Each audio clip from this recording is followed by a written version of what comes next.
Voilà, je vais la mettre en plein écran. Ne sachant pas exactement quel était mon public, entre guillemets, ou en tout cas le niveau de connaissance, d'implication et des sujets sur la stratégie de propriété intellectuelle. Donc, on a d'abord une introduction sur ce que c'est que la propriété intellectuelle, notamment cette stratégie, et puis après, j'ai passé en revue les titres. Que ce soit les brevets, les marques, on va regarder, hein, et après, c'est une présentation qui est pour vous. Donc, si vous connaissez, que vous maîtrisez, on passe rapidement, on va dire, sur le sujet pour s'attaquer au sujet suivant. Et puis après, donc, il y a les titres de propriété, de protection, et après, il y a la protection aussi par les contrats. N'hésitez pas à poser vos questions au fur et à mesure. Juste effectivement, donc Vigie Avocat, c'est quoi? C'est un cabinet qui est indépendant donc en droit des affaires. On est plus spécifiquement, on intervient dans le secteur de la santé et l'idée c'est qu'on accompagne les projets, notamment parce que là, suite à l'échange qu'on avait, les porteurs de projets de A à Z. Alors, sur les aspects, effectivement, droit des affaires, quand notamment il y a des questions de propriété intellectuelle, quand il y a aussi, très souvent, on a des questions de protection des données personnelles, parce qu'aujourd'hui, les données personnelles sont partout et dans la santé, effectivement, avec les données de santé, c'est toujours c'est pas plus compliqué, mais en tout cas, il faut faire encore un peu plus attention. Toutes les questions d'éthique et de compliance, c'est parce que effectivement, on est dans le secteur de la santé. Très souvent, les produits que vous allez développer, mettre au point, ou les solutions que vous allez mettre au point, eh bien, pourraient relever peut-être du dispositif médical ou d'autres réglementations. Effectivement, à la genèse d'un projet se posent des questions de la propriété intellectuelle. Donc là, ce que je vous ai remis, c'est quelques définitions. Qu'est-ce qu'on entend par propriété intellectuelle? Donc c'est la propriété littéraire et artistique, donc le droit d'auteur, et on va le retrouver éventuellement tout à l'heure, parce que le droit d'auteur pourrait protéger des logiciels que vous auriez mis au point. Les droits voisins, donc là, ce sera peut-être un peu plus loin de notre préoccupation d'aujourd'hui, avec tout ce qui est artiste, interprète, production de vidéos, etc. Les droits des producteurs de bases de données, on le reverra un petit peu plus tard, parce qu'effectivement, dans notre secteur, votre secteur, on se constitue des bases de données et il y a peut-être une protection à ce titre-là.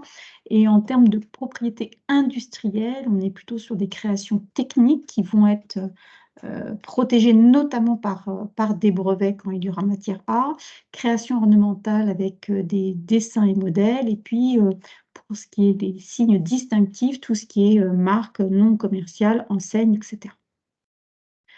Ce webinaire, quand on avait discuté avec Laurence, l'objectif, c'était effectivement de vous aider à mettre en place une stratégie de propriété intellectuelle. Alors, pourquoi on parle de stratégie de propriété intellectuelle? Effectivement, c'est déjà protéger votre projet, protéger l'entreprise et puis tout ce que vous avez pu mettre en place pour pouvoir aboutir à ce projet. J'ai envie de dire que pour mettre déjà en place une stratégie de propriété intellectuelle, il faut déjà regarder s'il y en a ou pas. Et puis effectivement, à partir du moment où il y aura cette propriété intellectuelle, eh bien, ça va apporter de la valeur à votre entreprise ou en tout cas à votre organisme, d'où effectivement la nécessité de mettre en place cette stratégie. Cette stratégie, j'ai envie de dire, elle est vivante, elle est mouvante. C'est-à-dire qu'il va falloir regarder aujourd'hui, à un instant T, où est-ce qu'on en est, et puis mettre en place différentes actions qui vont effectivement s'échelonner dans le temps pour pouvoir, alors, ou la construire ou la consolider voilà, tout au long de la vie du projet ou de la vie de l'entreprise. Effectivement, c'est par exemple s'il y a matière à déposer un brevet, c'est ne pas communiquer au préalable, par exemple, sur ce brevet. En termes d'action, c'est à un moment ou à un autre, si on a des droits d'exploitation, comment on les négocie et jusqu'où on va. Et comme je vous le disais, c'est de revoir régulièrement en fonction de l'évolution du projet, parce qu'on sait que vous partez sur un projet et puis au gré des opportunités ou éventuellement de certains événements, le projet est revu. Donc, c'est pour ça que régulièrement, il faut se poser la question si on est toujours dans le même projet ou s'il a évolué. et que ça nécessite peut-être des protections supplémentaires ou bien des protections qu'on avait envisagées au départ, finalement, ne sont peut-être pas aussi essentielles que ce que l'on avait imaginé. Du coup, quand on va mettre en place cette stratégie de propriété intellectuelle, c'est plutôt voilà, les quelques questions, les bonnes questions à se poser. C'est déjà: qu'est-ce que je protège? Quoi protéger? Qu'est-ce que j'ai besoin de protéger? Pourquoi je le fais?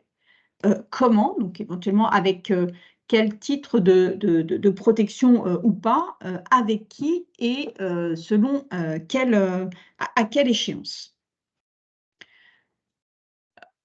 Souvent, quand on parle de stratégie de propriété intellectuelle, on parle très souvent, de titres de propriété. On en vise, enfin moi souvent quand on a les porteurs de projets, ils veulent déposer des brevets, on veut se rassurer, en ayant déjà, on va dire, un titre de propriété.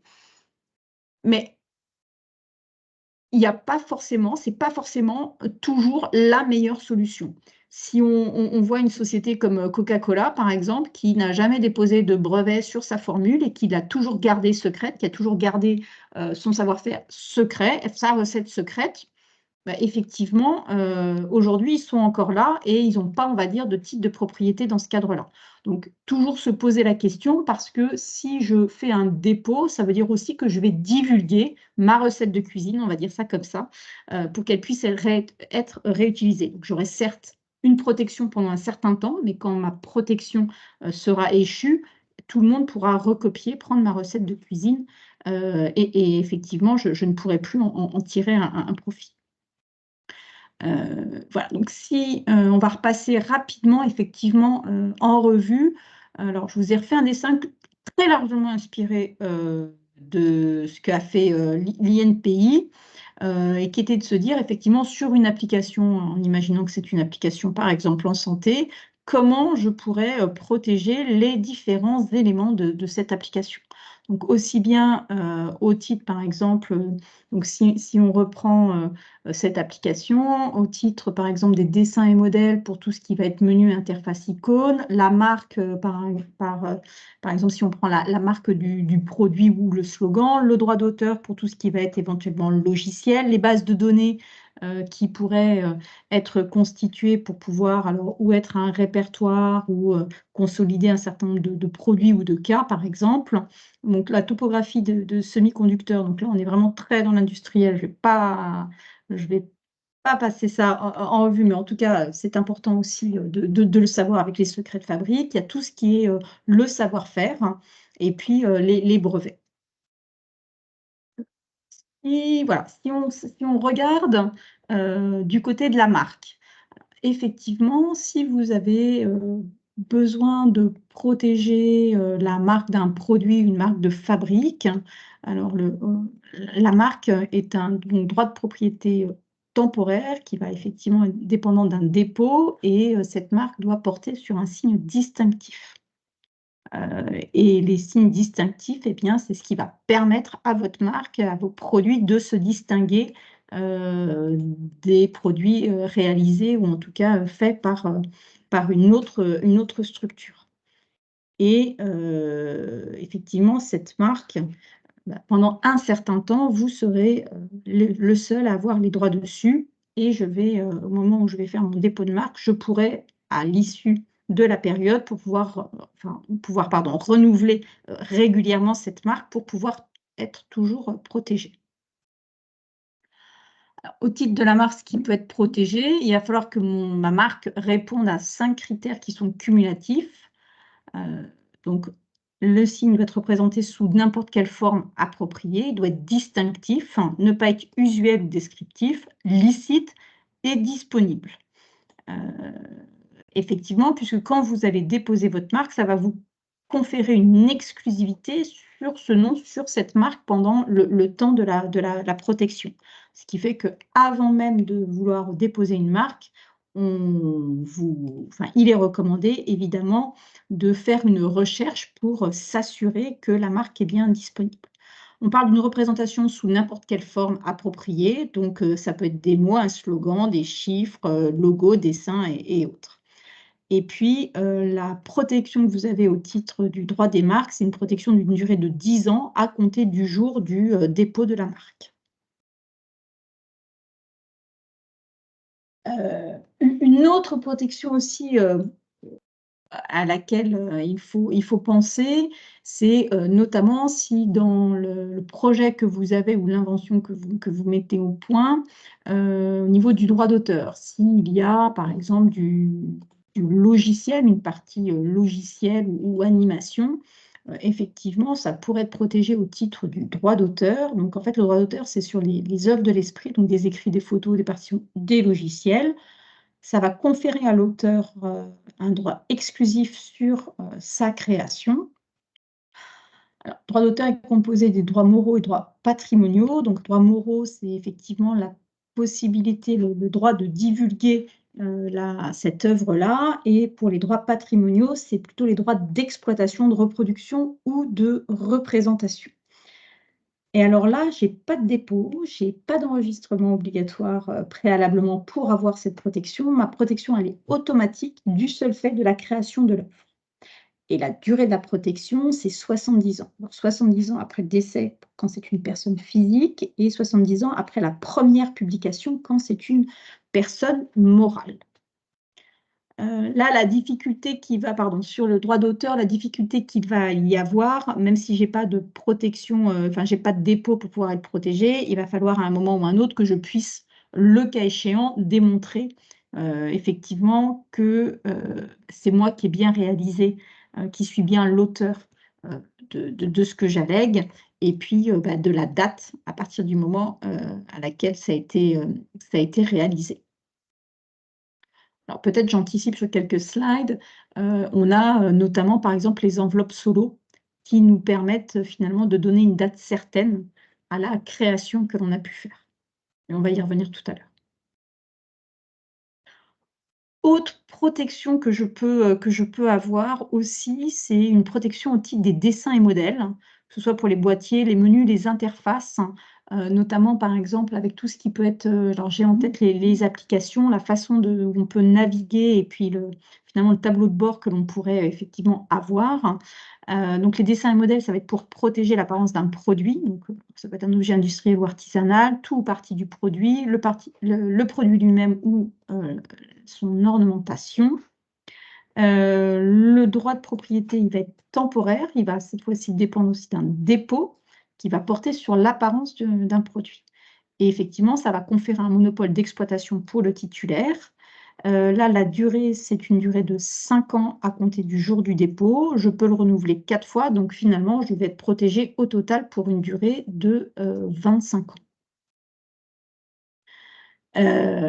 Donc dans les dessins et modèles, qu'est-ce que je peux protéger? Ça va être des éléments visuels, des lignes, des contours, des couleurs, des formes, textures et matériaux utilisés. La protection, elle sera possible si j'ai si les 3 conditions suivantes sont réunies, donc effectivement l'apparence d'un produit, que ce soit nouveau, donc pas de dessin ou modèle identique ou quasi identique, un caractère propre ou individuel. Pareil, toujours s'assurer qu'il n'y a pas de création antérieure qui pourrait, détruire le caractère enfin le caractère propre ou la nouveauté de la forme.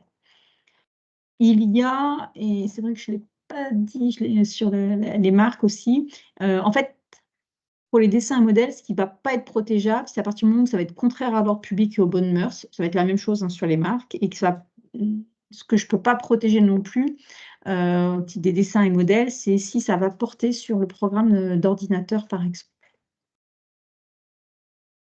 Heu, autre protection possible, le brevet. Alors attention, tout n'est pas brevetable, hein. Donc déjà le brevet, ça va être, pour, protéger une création technique, et c'est bien une invention, une solution technique qui est apportée à un problème technique. Donc le brevet du stylo à billes par exemple, les écrans tactiles ou des procédés de fabrication.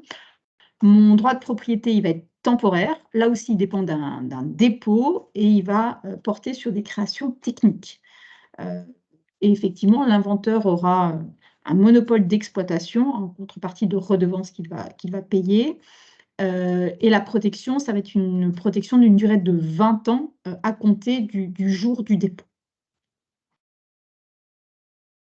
Alors, je m'improvise pas, enfin, c'est pas, pardon, la création technique protégeable ne s'improvise pas. Là aussi, il y a 3 critères cumulatifs. Il faut que ce soit une nouveauté, c'est-à-dire que ça ne doit pas porter sur une innovation qui est déjà accessible au public, et ça doit s'apprécier au regard de l'état de la technique. Et une nouveauté, alors parce qu'on avait un petit échange, préalablement, ça veut dire aussi qu'on n'a pas eu notamment de communication préalable dessus, d'accord? Qu'il n'y a pas eu de divulgation, pardon. Et souvent ce que l'on peut peut-être constater, c'est que, dans son enthousiasme, l'inventeur pourrait, peut-être, communiquer un petit peu trop tôt ou avant d'avoir déposé. Donc attention, en termes de communication sur une création, une nouveauté que l'on aurait mise au point, de ne pas, on va dire, s'antérioriser. Ça veut dire communiquer avant même, par exemple, d'avoir procédé au dépôt du brevet, qui fait qu'effectivement ça perdrait, son caractère nouveau. Il faut qu'il y ait une activité inventive, donc ça ne doit pas découler de manière évidente de la technique connue par l'homme du métier. Une application industrielle, donc ça doit pouvoir être fabriqué ou utilisé quel que soit le type d'industrie. Et ce qui n'est pas protégeable, c'est effectivement les idées, les découvertes, les théories scientifiques ou mathématiques. Je vous en parlais tout à l'heure, l'enveloppe solo. Alors l'enveloppe solo, c'est effectivement, ça va vous permettre de donner une date certaine à vos projets ou des inventions qui sont en cours, on va dire d'élaboration ou de fabrication, et tout en gardant le secret. C'est quoi? En fait, c'est une enveloppe à double compartiment qui est envoyée par le créateur à l'INPI et qui va en fait, permettre, effectivement de pouvoir dater qu'au jour où vous l'avez, adressé ou en tout cas où ça a été reçu, et bah, c'est en tout cas, à ce moment-là, c'est le projet et l'invention existaient bien. Hem, Ça veut dire effectivement que vous allez, déposer ça en double exemplaire. Il y a un exemplaire que vous allez, garder et un autre qui sera gardé par l'INPI. La durée de validité de ces enveloppes solo, c'est une durée de 5 ans que je peux renouveler une fois. Et effectivement, voilà, ça peut être un moyen de preuve en cas de contestation devant un tribunal d'une date de création. C'est un moyen qui est simple et peu coûteux. Je crois que c'était 10 € ou 20 €. Je ne me suis pas embarquée sur, les frais, les montants pour les autres. Alors les brevets, effectivement, ça représente en tout cas, un certain investissement. En tout cas, l'enveloppe solo, je crois que c'est le moyen le plus simple et l'un des moins onéreux, je ne voudrais pas dire le moins onéreux, pour, effectivement, pour protéger, ces projets, ces inventions. Oui, Guillaume, vous avez une question? Ouais, c'est plus une remarque, Oui, un complément par rapport au oui, brevet. Effectivement, en fait, ça va dépendre de la zone géographique sur lesquelles on veut les protéger. Il y a un coût initial et après en fonction des pays qu'on veut couvrir, alors après il y a des forfaits Europe, monde oui, et après sinon il faut rajouter des pays individuellement, par rapport au risque à la fois de là où on veut commercialiser, mais attention, j'avais eu conseil, de mon avocat là-dessus, aussi par rapport au risque de gens qui pourraient être tentés de copier ou autre. c'est ça. Alors c'est vrai que là,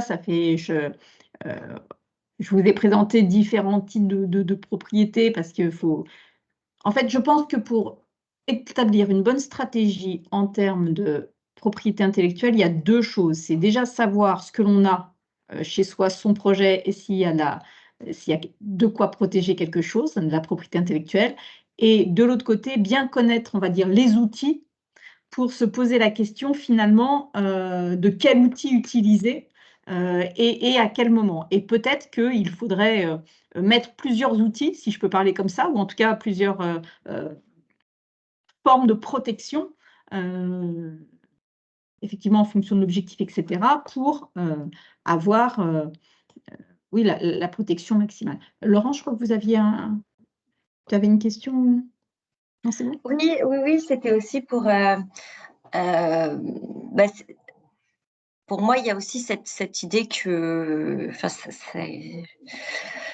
l'enveloppe solo, c'est plutôt, comment dire, on n'a pas forcément les moyens d'aller sur du brevet tout de suite. On sait que d'autres entreprises plus installées, plus matures, pourraient de toute façon nous rattraper assez rapidement. Et l'enveloppe solo, c'est plus un moyen de s'assurer qu'elles ne peuvent pas nous empêcher de continuer, nous, de travailler aussi sur ces sujets-là. C'est comme ça que je le voyais. Est-ce que je me trompe?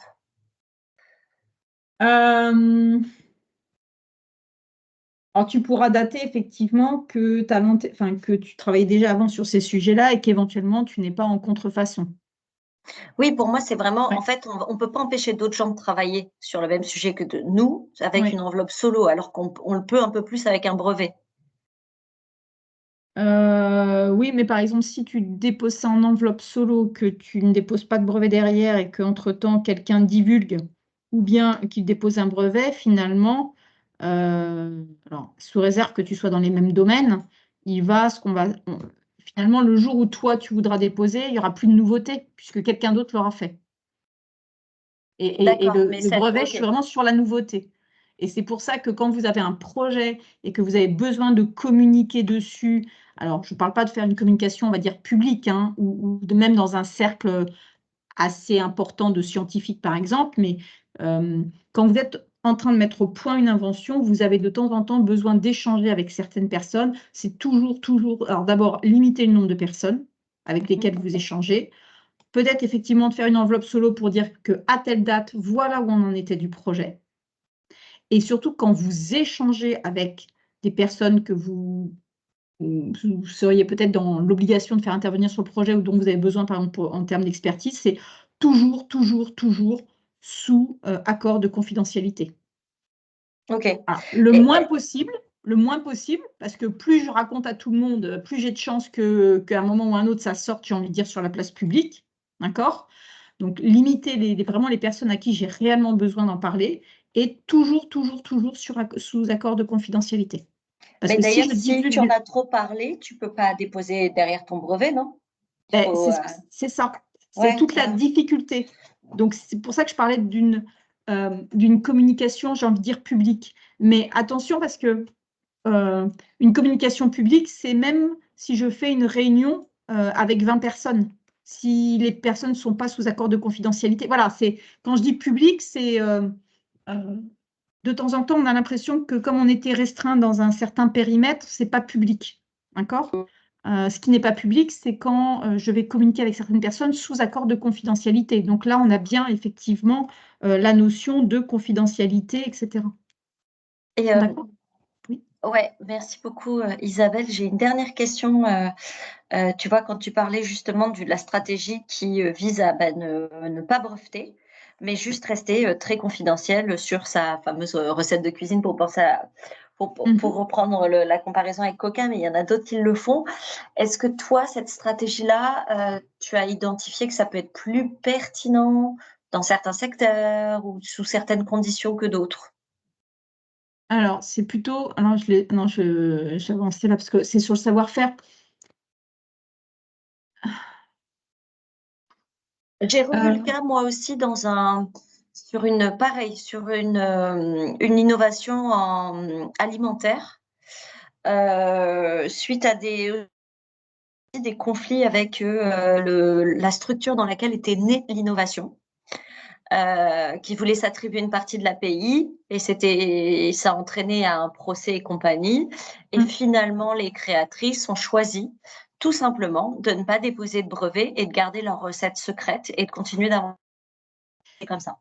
Alors, après, justement, parce que j'ai pris quelques. Voilà, je suis là, j'ai avancé un peu vite, je reviendrai après en arrière. Effectivement, sur le savoir-faire, déjà, il faut bien l'identifier. Je ne suis pas toujours certaine que de déposer un brevet soit la bonne solution. Après, pour que ce soit du savoir-faire, il faut déjà, garder ma recette secrète. Il va falloir aussi que je l'ai bien identifiée. Et souvent, moi, ce que je rencontre, c'est que les uns et les autres mentionnent effectivement un certain savoir-faire, mais ce n'est pas complètement identifié. Et après, la difficulté, c'est qu'à partir du moment où c'est divulgué, bah, tu as perdu ton avantage, entre guillemets, concurrentiel. Alors, tu pourras toujours attaquer, hein, mais d'abord, il faut avoir les sous, il faut avoir le temps. Voilà, Coca-Cola, ça a marché. Effectivement, dans certains cas, moi, j'ai certains qui me disent qu'ils préfèrent effectivement prendre le risque, entre guillemets, de ne pas breveter et de tout garder confidentiel en savoir-faire. Je crois que ça demande, j'ai envie de dire, une certaine maturité voilà, pour pouvoir le faire. Et je n'ai pas envie de donner, moi, une recette, de dire qu'il faut d'abord faire comme ci et comme ça, parce que j'ai vraiment envie de dire que chaque cas est un cas particulier. Et à chaque fois, parce que là, on est très stratégie propriété intellectuelle, mais ça ne marche pas tout seul. D'accord? Ça va dépendre, et parce que Guillaume le disait peut-être de manière indirecte sur les brevets et les pays qu'on choisit, ça dépend aussi de votre stratégie, par exemple, de commercialisation ou de mise sur le marché de votre produit. Est-ce que j'ai vraiment besoin d'aller protéger dans les pays de l'autre bout du monde si je n'aurai jamais d'utilisation dans l'autre bout du monde? Enfin, j'exagère, hein, je grossis le trait, mais ça fonctionne aussi avec votre, oui, avec la stratégie de commercialisation, avec aussi les usages peut-être que le produit que vous allez mettre au point ou la recette que vous allez mettre au point peut ou pas s'adapter dans certains environnements. Et puis peut-être par rapport à ce qu'on garderait confidentiel, c'est quelle est l'avance que l'on a. Voilà. Pardon.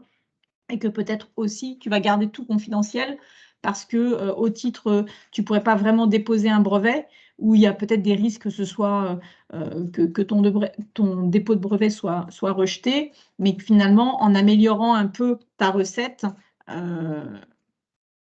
tu pourrais quand même garder cet avantage concurrentiel, évidemment, sans être en contrefaçon d'un autre brevet. Je ne sais pas si je suis très claire, mais ouais, c'est vraiment décortiquer son projet. Au cas par cas, ouais. Ouais, c'est vraiment du cas par cas. Quand je dis nous, on fait des stratégies sur mesure, hein, c'est que oui, chaque cas est un cas particulier. Voilà. Et c'est sur cette notion de savoir-faire, parce que souvent on nous dit ah, il y a du savoir-faire, très bien, mais toujours identifié. C'est comme voilà, à partir du moment effectivement où je revendique quelque chose, c'est qu'est-ce que j'ai, est-ce que c'est clairement identifié, est-ce que c'est tracé pour que je puisse l'opposer. Et puis effectivement, alors en faisant ce travail d'identification et de tracer les informations, ça permet aussi peut-être de sensibiliser les personnes qui ont accès, on va dire, à cette information-là, et notamment la prise de conscience que cette information-là est une information confidentielle et stratégique pour l'entreprise. Et si je parle du savoir-faire, voilà, donc qu'est-ce que c'est que le savoir-faire?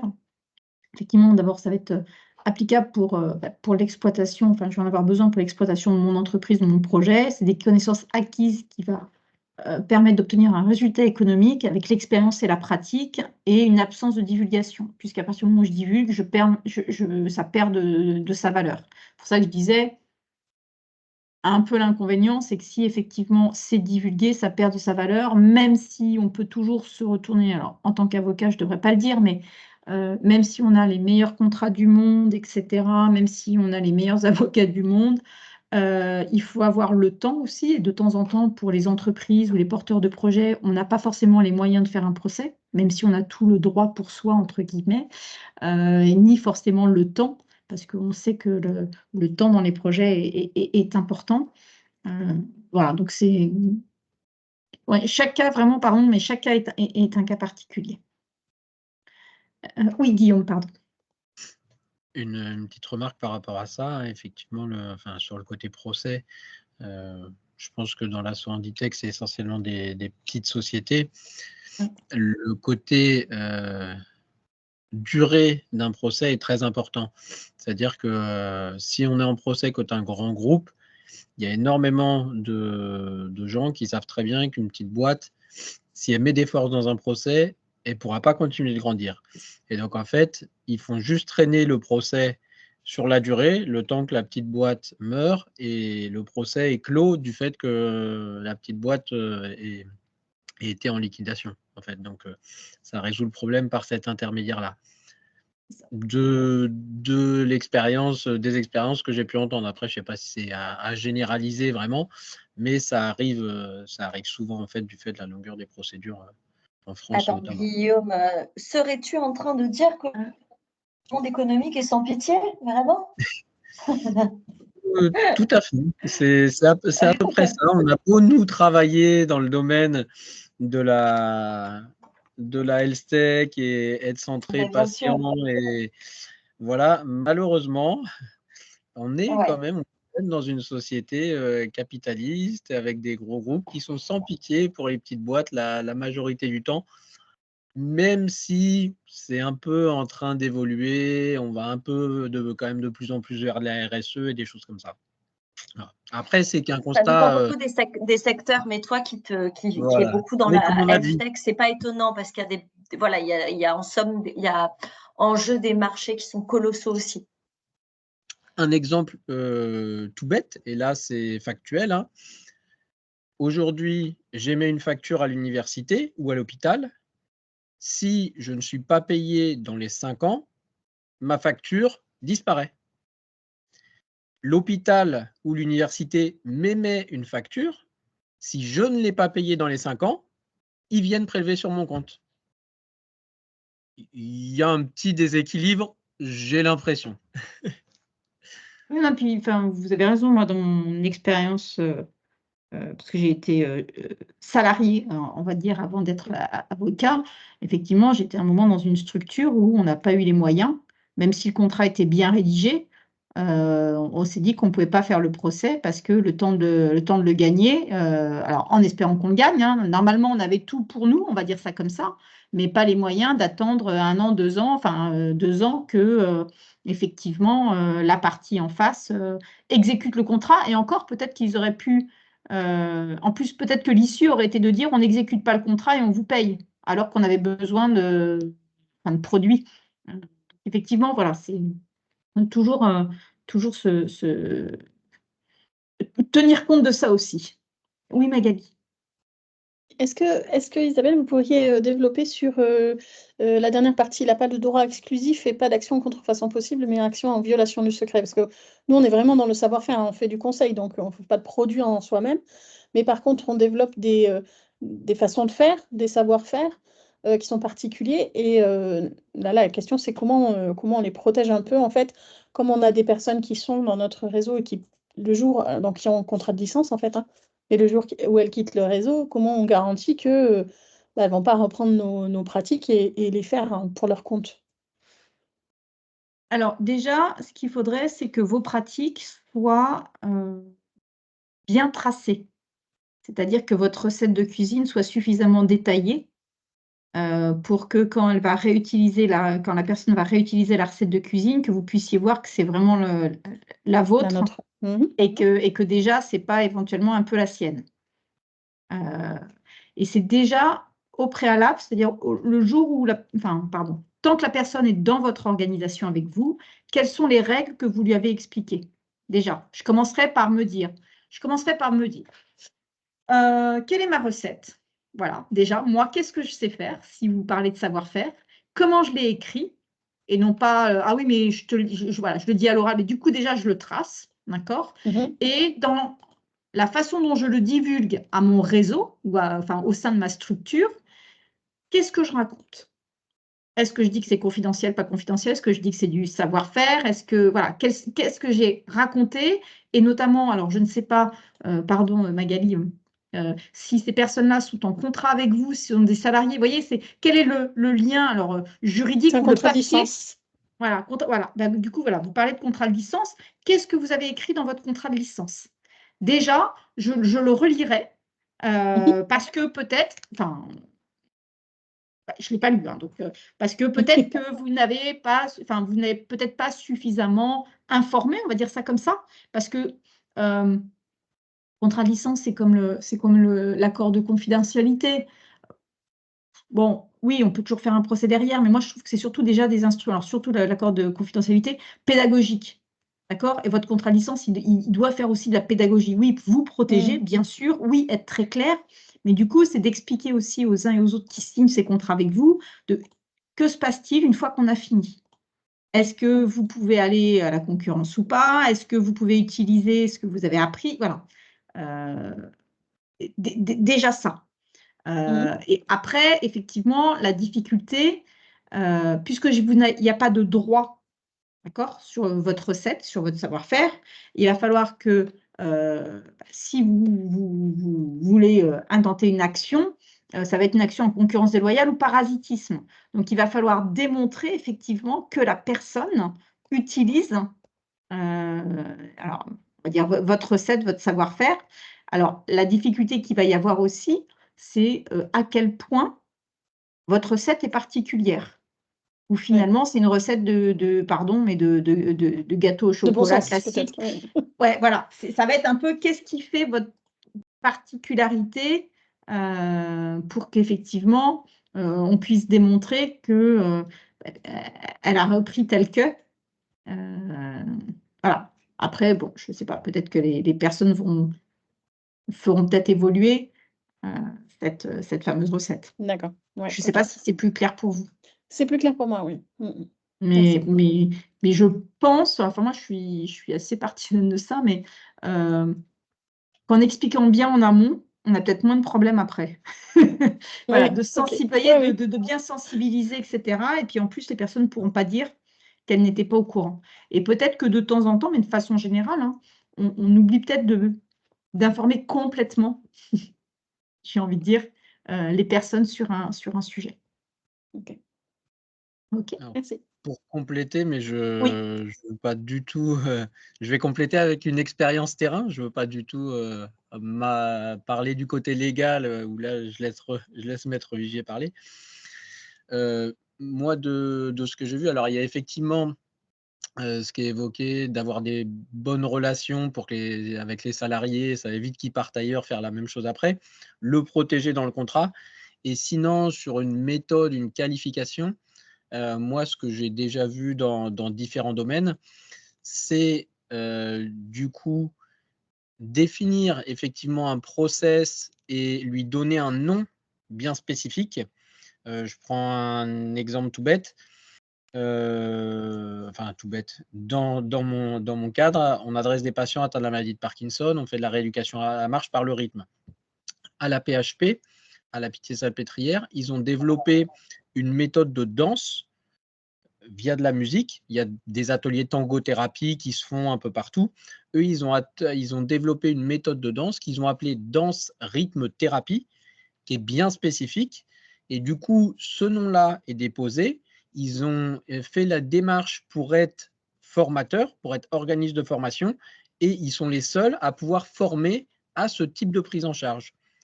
Et donc derrière, ça veut dire que ils vont former des gens qui vont exploiter leur méthode de rééducation, mais par contre, c'est eux qui ont formé les gens. Donc, ils savent que c'est bien fait, qu'on ne peut pas utiliser ce nom-là si on n'a pas fait la formation.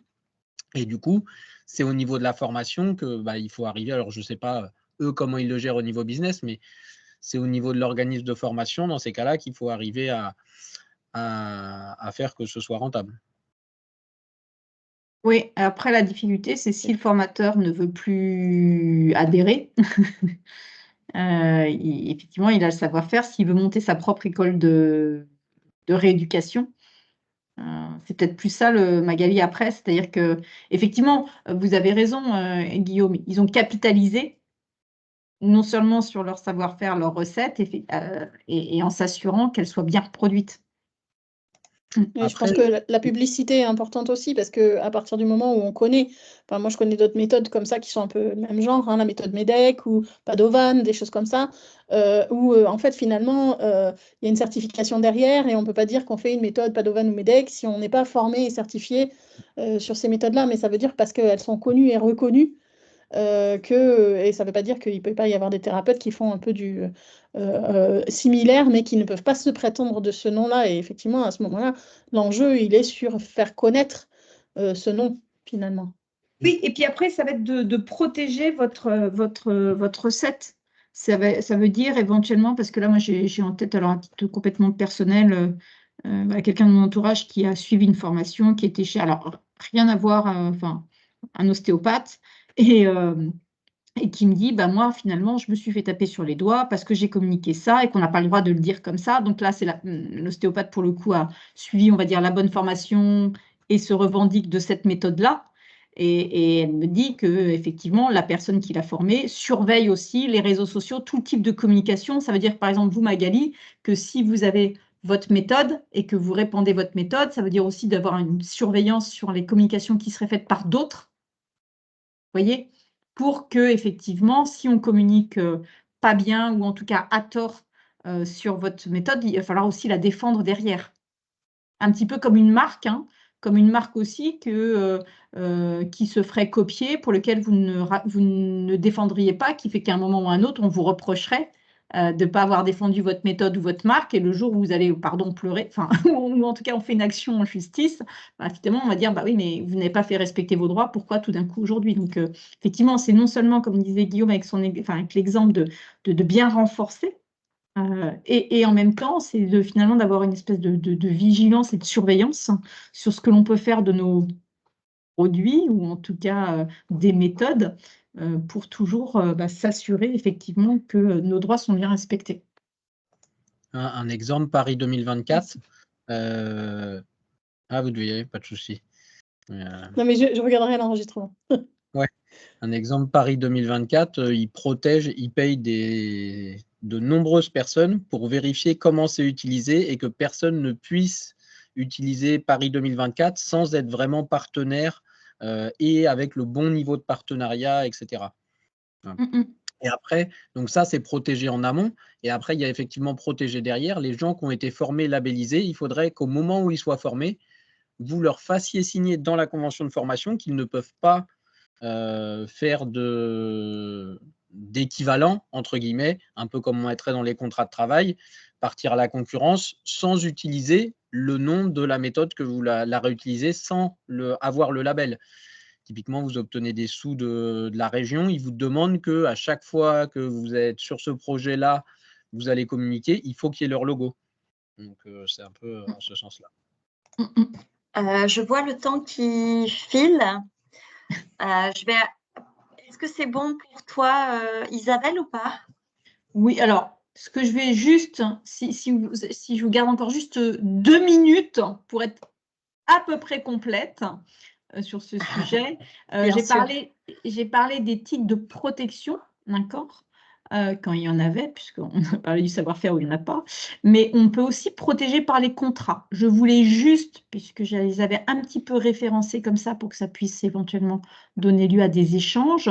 Volontairement, je ne veux pas rentrer plus que ça dedans, mais on a différents contrats ou clauses qui peuvent nous aider à mettre en place, ou en tout cas à mettre en œuvre cette stratégie de propriété intellectuelle, ou en tout cas de la protéger. Alors on parle souvent de contrats de licence qui peuvent être de l'exploitation, droit d'utilisation, des contrats par exemple dans des contrats de franchise ou de distribution, on peut aussi éventuellement en retrouver, dans les contrats de partenariat, de collaboration, de co-développement, contrats de communication, de savoir-faire. Ce n'est pas forcément des contrats qui vont porter, on va dire, dès leur nom, dès leur titre sur de la propriété intellectuelle, mais finalement, au cours de relations que l'on peut avoir avec une autre structure, on peut être effectivement amené à protéger, enfin ça peut amener ou à générer de la propriété intellectuelle, ou en tout cas à la protéger.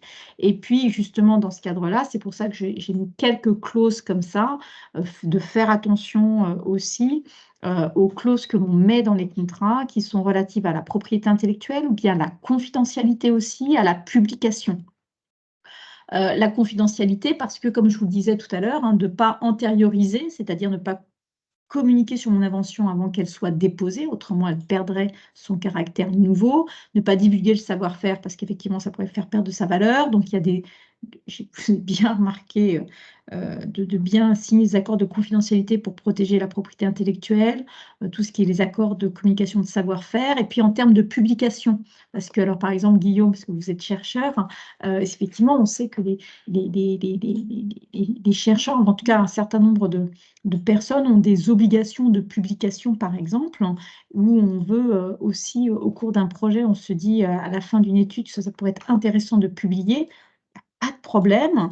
Alors effectivement, déjà, en termes d'exigence de publication, c'est de bien citer les auteurs, de sélectionner éventuellement les revues dans lesquelles on voudrait que l'article puisse être publié, Et puis, il y a toujours des possibilités de différer une publication si, par exemple, on a une demande de brevet qui est en cours. Voilà, l'idée, c'est de vous mettre quelques petits warnings aussi sur différentes clauses qui sont contenues dans les contrats pour pouvoir toujours protéger, ou en tout cas qui s'inscrivent aussi dans votre stratégie de propriété intellectuelle. Voilà, assez rapidement. Est-ce que ça vous va? Merci beaucoup. Attends, je dois juste comprendre comment arrêter l'enregistrement. Arrêter l'enregistrement. Arrêter. Voilà. Alors,